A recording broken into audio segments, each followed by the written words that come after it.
Halo semua, kembali lagi di channel Bochnime. Sebelum kita mulai, klik tombol subscribe dan aktifkan notifikasinya supaya kalian tidak ketinggalan info dan teori terbaru mengenai One Piece. Sekarang lanjut ke pembahasan. Kali ini Mimin Bochnime melanjutkan scene selanjutnya. Oh ya, sebelum biar terus bisa berinteraksi dengan kalian, subscribe di channel ini ya, dan bantu ramain video Mimin juga. Oke, yuk kita bikin One Piece makin rame lagi. Scenes kembali memperlihatkan kelanjutan pertarungan Dragon melawan Nusjuro. Setelah Dragon memakai Awakening beberapa waktu yang lalu, sang pemimpin pasukan revolusi itu sempat menggunakan Awakening dari kekuatan buah iblisnya untuk menciptakan badai besar di Mary Joyce. Ketika memakai kemampuan tersebut, dia mengirim angin kencang dan serangan petir ke tempat di mana Gorosei Jupiter dan War Curie berada. Hal itu Dragon lakukan karena dia melihat bahwa rekan-rekannya itu sangat terdesak dalam pertarungan melawan dua Gorosei tersebut. Setelah rekan-rekannya itu tertolong, Dragon pun langsung menghentikan badai dari Awakening-nya itu, lalu kembali fokus melawan Gorosei Nusjuro. Nusjuro berkata, jadi rupanya itu kekuatan Awakening yang dulu sering dia dengar. Jadi pada masa lalu ketika pemerintah dunia menyelidiki soal Dragon, ada banyak informasi di mana Dragon menciptakan badai besar di area pertarungan untuk mengalahkan banyak musuh sekaligus. Mendengar kemampuan semacam itu pun membuat para Gorosei langsung paham bahwa hal tersebut adalah bagian dari kekuatan Awakening buah iblisnya. Karena memang Im Sama pernah memberitahu para Gorosei bahwa di luar sana ada suatu buah iblis bertipe Mythical Zoan Dewa Hujan yang bisa menciptakan badai jika sang penggunanya telah mencapai tahap Awakening. Jadi dari perkataan Im Sama itu jelas bahwa buah iblis yang dimakan oleh Dragon itu memang merupakan salah satu Mythical Zoan Dewa, yaitu Dewa Hujan, setipe dengan buah iblis milik Luffy yaitu Mythical Zoan Dewa Matahari. Sekarang akhirnya Nusjuro bisa melihat sendiri bahwa kemampuan itu memang sangat kuat dan juga berbahaya. Entah ini kebetulan atau memang takdir, sang ayah yaitu Dragon memakan buah iblis Dewa Hujan dan anaknya yaitu Luffy memakan buah iblis Mythical Zoan Dewa Matahari. Menurut sang Gorosei itu, bila Dragon serius dalam memakai Awakening dari kekuatan buah iblisnya, maka kemampuan tersebut bisa memiliki daya hancur yang setara dengan kekuatan Gura-Gura Nomi atau Magu-Magu Nomi. Seperti yang kita tahu, kekuatan gempa Shirohige yang sekarang menjadi milik Kurohige itu sangat destruktif karena mampu menghancurkan area sekitar dengan mudah. Begitu pula dengan kekuatan Magu-Magu Nomi milik Akaino yang dapat menimbulkan kerusakan besar di area sekitar. Nah, konon kekuatan badai Dragon yang tercipta dari Awakening buah iblisnya pun dari aspek daya hancur bisa disandingkan dengan Gura-Gura Nomi dan juga Magu-Magu Nomi. Jadi rupanya kekuatan milik Dragon itu tidak hanya memiliki jangkauan luas dan juga fleksibilitas tinggi saja, tapi juga bisa memiliki dampak yang sangat destruktif jika dia serius. Nusjuro menambahkan, dia juga memahami mengapa Dragon hanya memakai kemampuan itu sebentar saja. Tujuan utama Dragon adalah menolong rekan-rekannya yang sedang terdesak saat melawan dua Gorosei di depan pintu kastil utama. Jadi, begitu mereka sudah tertolong, Dragon harus segera menghentikan Awakening itu untuk menghemat tenaga, mengingat pertempuran di Mary Joyce memang masih akan sangat panjang, sehingga Dragon harus bijaksana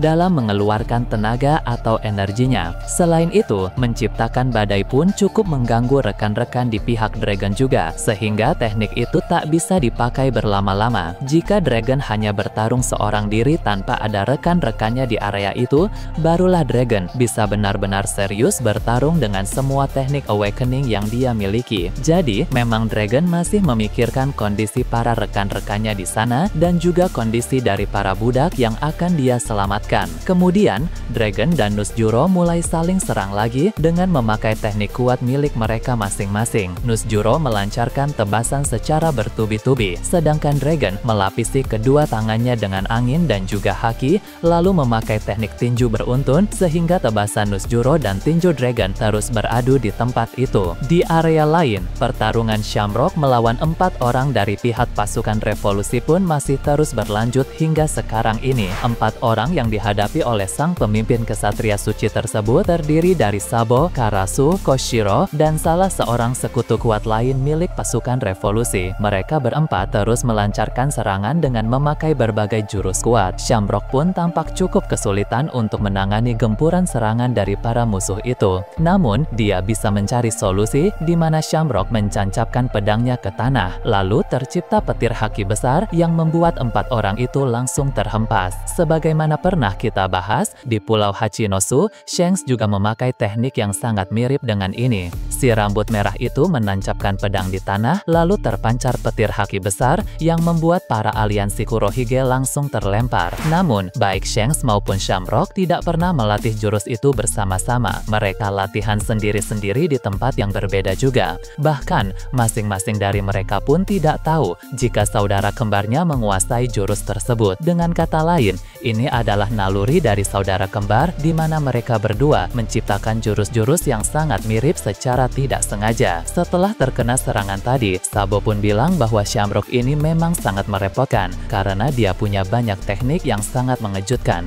Maka dari itu, Sabo kembali memperingatkan teman-temannya untuk tidak ceroboh meskipun mereka dalam keadaan yang unggul. Sebab Shamrock selalu bisa melakukan sesuatu untuk membalikkan keadaan. Jadi bukan hal yang mudah dalam bertarung melawan sang pemimpin kesatria suci itu. Walau pihak pasukan revolusi lebih unggul secara jumlah. Semakin jelas bahwa Shamrock ini kekuatannya berada di level Yonko. Tak heran saat Garling naik jabatan menjadi seorang Gorosei, dia menyerahkan posisi pemimpin kesatria suci itu kepada anaknya, yaitu Shamrock, karena memang Shamrock sangat kuat dan layak menempati posisi itu. Beralih ke tempat lain yang tak jauh dari sana, New Marineford akan diperlihatkan kembali. Markas besar Angkatan Laut itu sedang sepi karena banyak mariner yang bertugas di wilayah luar. Bahkan 3 admiral yaitu Kizaru, Fujitora, dan Ryokugyu juga sedang tidak ada di sana. Nah, sebab Kizaru sedang menjalankan misi ke Pulau Hachinosu, sedangkan Fujitora dan Ryokugyu sedang menjalankan misi ke Pulau Karibari. Para Vice Admiral juga sebagian besar sedang bertugas di wilayah luar, termasuk juga sedang bertempur di bawah Red Line melawan para sekutu pasukan revolusi. Mengetahui hal itu tentu membuat banyak bajak laut di luar sana mencoba mencari kesempatan untuk menyerang markas besar Angkatan Laut, sehingga Akainu maju ke garis depan untuk melawan mereka semua. Bahkan Kong yang belum mendapat izin dari Gorosei untuk ikut bertarung di Mary Joyce pun memilih pergi ke New Marineford saja untuk membantu Akainu di sana. Walau para bajak laut yang menyerang ke sana cukup banyak dan juga kuat, tapi pihak Angkatan Laut tentu bisa berhasil menang. Nah, sekarang Akainu, Kong, dan Sengoku sedang berbincang di tempat itu. Beberapa waktu yang lalu ketika Dragon memakai teknik Awakening, dari kejauhan mereka bisa melihat ada badai misterius di atas Mary Joyce. Akainu pun berkata, tampaknya itu adalah kemampuan dari Awakening Dragon. Akainu pun menjadi semakin kesal karena dia tidak dilibatkan dalam pertempuran di Mary Joyce itu. Padahal Akainu sangat penasaran dan tertarik untuk bertarung melawan sang pemimpin pasukan revolusi tersebut. Di sana Akainu menggenggam tangannya, lalu berkata bahwa jika saja dia ikut bertarung di sana, maka dia yakin Dragon tidak akan bisa bertindak seenaknya. Kupu meminta Akainu untuk tenang saja, lalu mengingatkannya bahwa sebagai seorang marinir, setinggi apapun posisi Akainu, dia tidak bisa ikut campur dalam masalah sebesar itu. Jika Gorosei memang tidak memberikan izin untuk bertindak, Kong pun membenarkan hal tersebut, sehingga dia meminta sang Fleet Admiral itu untuk fokus saja pada hal lain.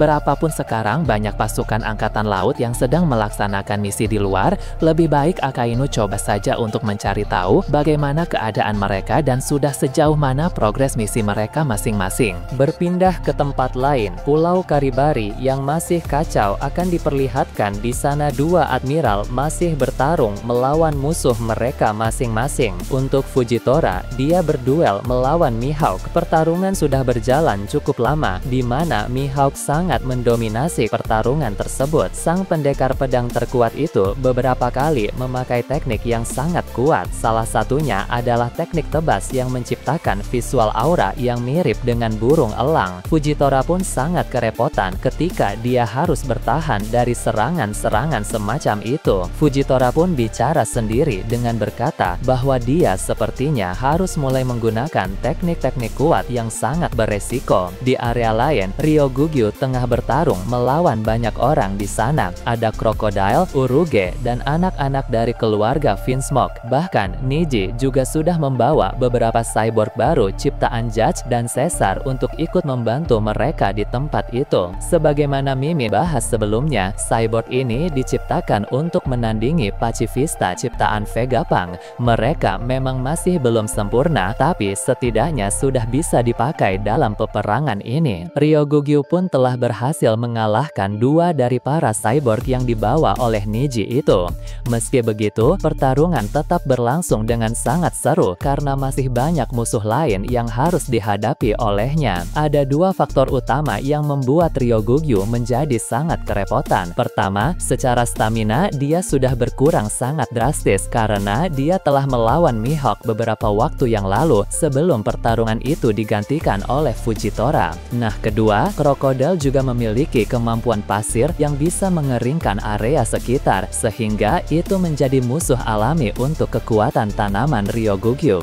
Maka dari itu, dia harus bertarung dengan sangat hati-hati sehingga keadaan menjadi cukup merepotkan. Tiba-tiba, dari kapal angkatan laut yang ada di pantai Pulau Karibari, Denden Mushi pengeras suara mulai berbunyi. Kemudian ada laporan dari para angkatan laut yang ada di Pulau Hachinosu bahwa mereka sedang sangat kerepotan sebab banyak para aliansi Kurohige yang melakukan serangan kejutan dan mengepung mereka dari berbagai arah. Seperti yang kita tahu, itu memang adalah rencana rahasia Kurohige yang sudah berhasil dijalankan, di mana dia memang sengaja memposisikan sebagian besar para aliansinya di dekat Pulau Hachinosu yang baru akan dipanggil ketika bajak laut Agami dan pasukan angkatan laut di sana sudah kelelahan. Terbukti rencana Kurohige ini sangat efektif, sampai-sampai pihak angkatan laut di sana pun mencoba memanggil bantuan dari pasukan angkatan laut di tempat lain.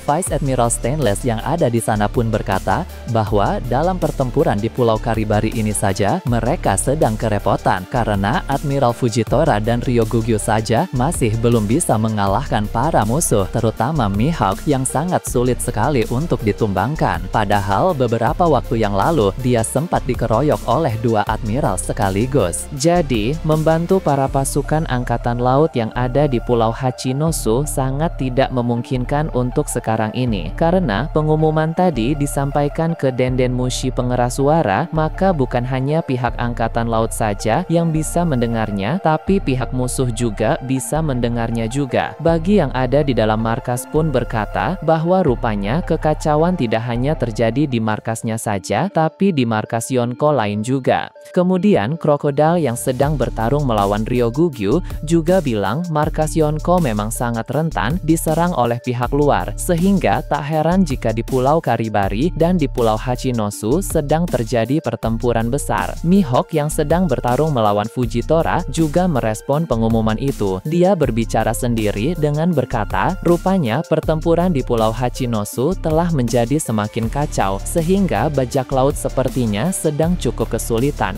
Mihawk pun bilang dia harus segera menyelesaikan pertempuran di Pulau Karibari ini agar dia bisa pergi ke Pulau Hachinosu. Karena memang beberapa waktu yang lalu, Rockstar yang merupakan kru bajak laut Akagami sempat meminta bantuan kepada Mihawk melalui Denden Mushi. Tapi karena Mihawk sedang sibuk bertarung, maka dia belum bisa ke sana. Nah, jadi rupanya Shanks dan Mihawk ini memiliki sebuah kesepakatan yang mana mereka akan saling bantu jika ada situasi yang genting. Shanks dan Mihawk ini memang adalah rival sejak dulu, namun mereka berdua itu bukan seperti musuh, melainkan teman. Jadi ternyata Shanks sering bercerita kepada Mihawk soal apa saja rencananya, termasuk soal menyerang bajak laut Kurohige itu. Jadi mereka memang sudah bersepakat jika keadaan nanti menjadi semakin sulit, maka Mihawk akan membantu Shanks untuk melawan bajak laut Kurohige. Beralih ke tempat lain yang jauh dari sana, Zoro dan Sanji yang sedang berada di Elbaf akan kembali mendapat sorotan. Sebagaimana Mimin bahas pada video sebelumnya, Mereka sedang berada di atas sebuah cabang unik di antara dunia bawah dan dunia matahari. Di sana, setelah mengalahkan banyak musuh, baik raksasa iblis maupun monster mimpi buruk, muncul lagi musuh baru untuk menghalangi orang-orang itu. Musuh kali ini adalah raksasa iblis, tapi jauh lebih kuat dari sebelumnya. Sebab, raksasa iblisnya satu ini berasal dari salah seorang prajurit kuat dengan nama besar di Pulau Elbaf. Sanji pun akan memakai teknik Hell Memories dalam mode Ifrit Jambe untuk menyerang raksasa iblis itu. Tapi rupanya sang raksasa iblis tersebut bisa menangkis dengan pedang besarnya sehingga dia mampu bertahan dari serangan Sanji. Setelah itu, giliran Zoro yang menyerang dengan teknik Toragari tapi dipadukan dengan Haoshoku Haki. Sang raksasa iblis tersebut pun lagi-lagi berhasil menangkis serangan. Kemudian setelah itu, giliran si raksasa iblis yang melancarkan serangan sehingga Zoro dan Sanji melompat untuk menghindar. Kekuatan raksasa itu memang sangat hebat. Sebelum menjadi raksasa iblis saja, pada dasarnya dia sudah kuat, jauh melampaui kekuatan dari para prajurit raksasa pada umumnya. Apalagi sekarang dalam mode iblis, dia mendapatkan peningkatan kekuatan dari Im Sama sehingga jelas bahwa kekuatannya menjadi meningkat drastis. Di sisi lain, untuk sekarang, Zoro dan Sanji harus menghemat tenaga karena pertempuran sebenarnya ada di atas sana, sehingga mereka tidak boleh kelelahan dari sekarang. Keduanya pun akan mulai melancarkan serangan gabungan yang walau sudah ditangkis oleh raksasa iblis itu, tapi dia tetap terdorong ke belakang. Goldberg dan Stanson yang sedang menyaksikan pertarungan itu pun bersorak gembira melihat Zoro dan Sanji bisa mendorong raksasa iblis itu. Namun, tak butuh waktu lama bagi raksasa iblis tersebut untuk maju kembali menyerang mereka. Jadi, pertarungan ini masih akan berlangsung dengan seru dan cukup membuat penasaran kira-kira teknik apa saja yang akan dipakai oleh Zoro dan Sanji, mengingat mereka berdua harus bertarung sambil menghemat tenaga. Nah, bagaimana menurut kalian terkait ini? Nah, itu tadi berbagai hal menarik pada pembahasan channel Bochnime kali ini. Menurut kalian bagaimana? Silahkan tulis di kolom komentar di bawah. Oke, segitu saja untuk pembahasan kali ini. Jangan lupa like, share, dan subscribe untuk video menarik selanjutnya. Peaceful World!